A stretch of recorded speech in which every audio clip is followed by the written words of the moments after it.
Bonjour, c'est Quincy Image Agence. Aujourd'hui, je vais parler, en fait, j'ai eu une réflexion. J'étais en train de lire ma Bible. Ça m'arrive, ne vous inquiétez pas. Et puis, j'étais dans la Genèse et tout, où on disait que quand Adam a vu Ève, en fait, il l'a reconnu. Parce qu'en Ève, il a vu que c'était son vis-à-vis.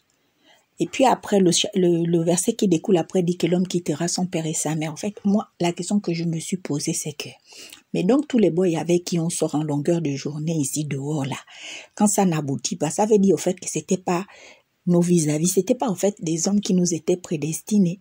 Parce qu'un boy qui t'aime véritablement, que quand il te voit, il sait que toi tu es sa personne, il ne peut jamais te quitter. Et s'il te quitte, ce serait soit la personne est morte ou l'autre est mort et puis l'autre est obligé de refaire sa vie au fait. On voit des couples comme le couple Bédier, ça fait des années qu'ils sont ensemble. On a vu le couple en bac, ils se sont connus jeunes et là, monsieur en bac vient de mourir. En fait, on se rend compte qu'il y a des couples, depuis le premier jour, ils se sont rencontrés jusqu'à aujourd'hui, ils sont ensemble. Et la seule chose qui les sépare, au fait, c'est la mort. Donc, les hommes qui sont rentrés dans nos vies là, qui ne sont pas restés dans nos vies. C'était pas des hommes qui étaient faits pour nous. Quelles que soient les raisons que les gens vont trouver. Oh, elle n'était pas comme ça. Oh, il n'était pas comme ça. Il avait tel défaut, elle avait tel défaut. C'est juste des personnes qui ne sont pas, des personnes ne sont pas destinées à être avec nous. Parce que quand tu aimes vraiment quelqu'un, tu ne peux pas te séparer de cette personne. Quel que soit le défaut que la personne a, tu ne peux pas te séparer. Et dans ce verset-là, en fait, ce qui m'a le plus choqué, c'est qu'on a dit que c'est Adam qui a reconnu Ève. On n'a pas dit qu'Ève est allée sur un site de rencontre où elle a fait ceci, elle est montée par là, elle allait à tous les séminaires, les conférences, elle sortait tous les jours en boîte pour rencontrer un homme.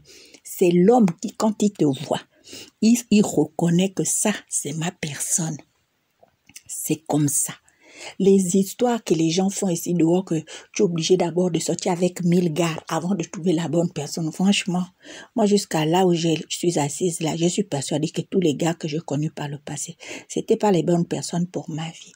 Parce que quand quelqu'un est pour toi, ou quand quelqu'un est prédestiné à être ta personne, il ne peut jamais te laisser tomber, il ne peut jamais te faire de mal, il ne peut pas t'escroquer. Il ne peut pas venir vers toi pour des raisons matérielles comme l'argent, le confort, qu'est-ce qu'il va avoir quand il va sortir avec toi, combien il va t'escroquer, des choses comme ça. En fait, parce que de nos jours, on rencontre tous ces phénomènes-là. C'est-à-dire, les gens se rencontrent, ils ne se rencontrent pas, ils ne se mettent même pas ensemble déjà pour les bonnes raisons. Ils se mettent ensemble à cause de l'argent, à cause du matériel, à cause des opportunités. Et la plupart des gens de nos jours sont devenus opportunistes. C'est que les vrais sentiments qui devaient les animer, ils ne les ont pas. Ils sont animés d'un esprit d'escroquerie, de profit. Et puis après, vous vous mettez ensemble. Et puis même, si on va même plus loin, quand les gens se mettent deux fois ensemble, tu sors avec le boy, tu te rends compte au fait que ces délires sexuels ne sont pas les tiennes. Donc ça ne peut pas être ta personne.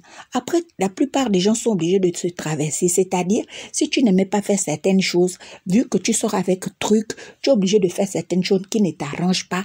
Donc tu te compromets. En fait, c'est que tu es obligé de te compromettre pour faire plaisir à X, à Y. Donc tu es en train de souffrir silencieusement pour que l'autre soit à l'aise. Je ne trouve pas que c'est de l'amour. Moi, personnellement, non.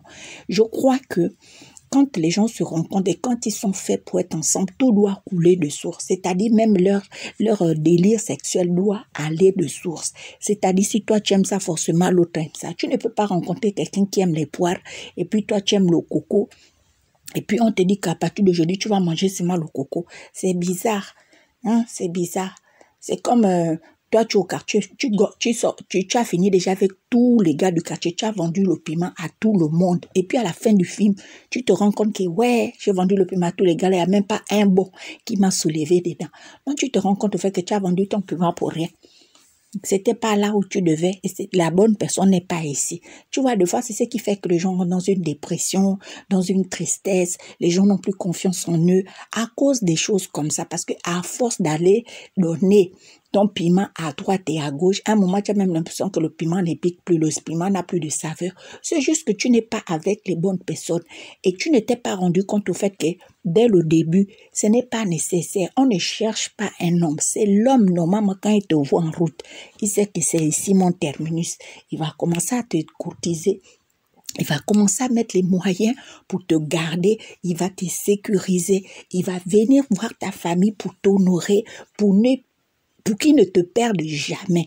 Mais on va voir de nos jours qu'il y a des gens, vous vous rencontrez, vous vous laissez un moment de faire connaissance, mais tu vois que la relation n'évolue pas. En fait, la relation n'avance pas, la relation ne recule pas. Tu sens seulement que la personne est là seulement pour profiter de ton piment, de bien écraser ton arachide.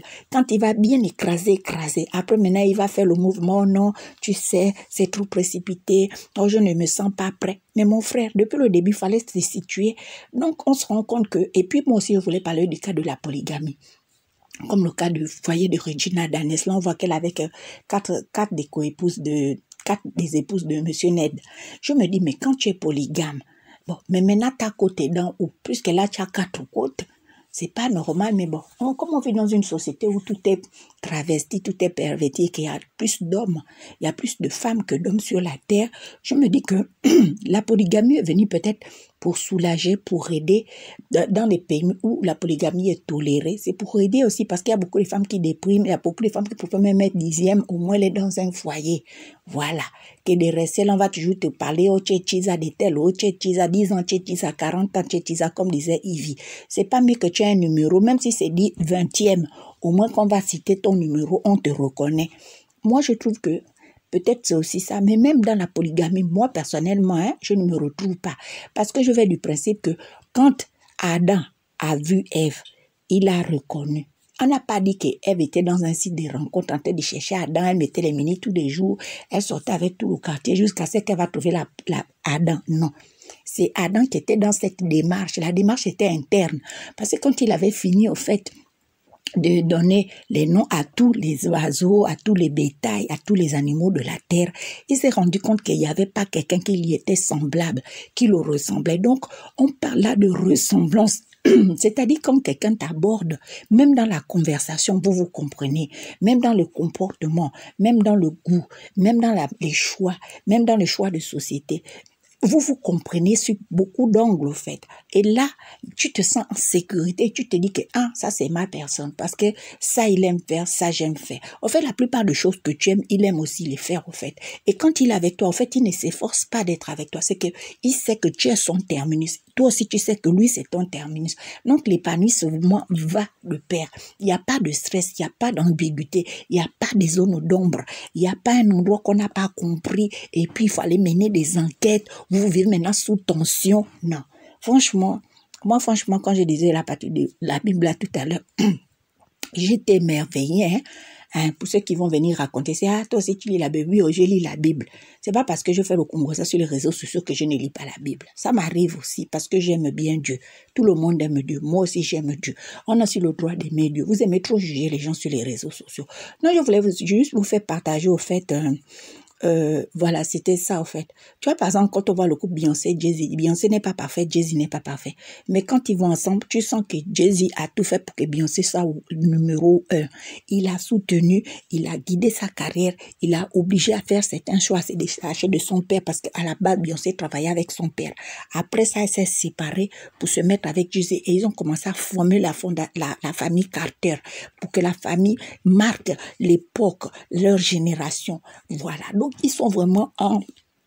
Moi, quand les gens se mettent ensemble et qu'ils divorcent, pour moi, franchement, ils étaient pas faits pour être ensemble. Ça veut simplement dire que parmi les deux, il y a un qui n'était pas honnête et un qui est venu dans la relation tout en sachant que c'était pas sa place, mais il a voulu juste occuper cette place-là.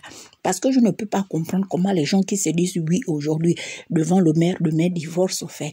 Mais maintenant, les raisons sont multiples. On va me parler d'infidélité. C'est toujours la même chose.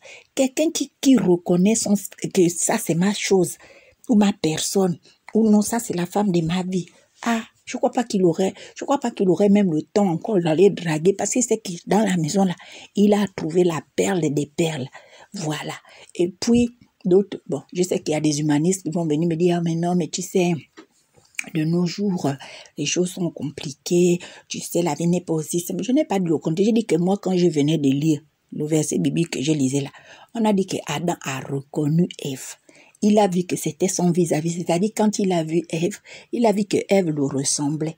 Il y avait des caractéristiques chez Ève que lui, il a reconnues. Il y avait des manières d'être de Ève que Adam a reconnues. La manière même que Ève ressemblait, c'est ce que lui, il s'est reconnu dans ça. Donc, je me rends compte que des fois, on fait des tas, des tonnes et des tonnes pour rencontrer la personne qu'il nous faut pour nos vies. Franchement, pour rien, c'est à l'homme de nous reconnaître, hein, franchement. Mais maintenant, de nos jours, là, c'est vrai que c'est compliqué. Hein. Tu vas marcher dans la rue, quelqu'un va te siffler, un brouteur, quelqu'un qui est déjà dans son couple, c'est lui qui vient encore te draguer. Ah, moi, j'ai dit que non, là, c'est vraiment la sorcellerie. Ah, c'est vraiment la sorcellerie, parce que ce n'est pas normal. Tu es déjà marié, régime monogamie avec ton épouse. Bon, toi, quand tu viens me draguer, c'est quoi le projet? Qu'est-ce que tu me proposes de concret? Vraiment. Parce que l'objectif de tout être humain dans la vie, c'est d'être en couple avec l'être aimé. Voilà, l'être aimé. C'est d'être en couple, c'est d'être avec quelqu'un avec qui tu te sentiras en sécurité. Nous avons vu sur le général Kamé Makosso, quand il a perdu son épouse, il a pleuré jusqu'à aujourd'hui, il est inconsolable. Sur sa bisou, c'était juste une réflexion.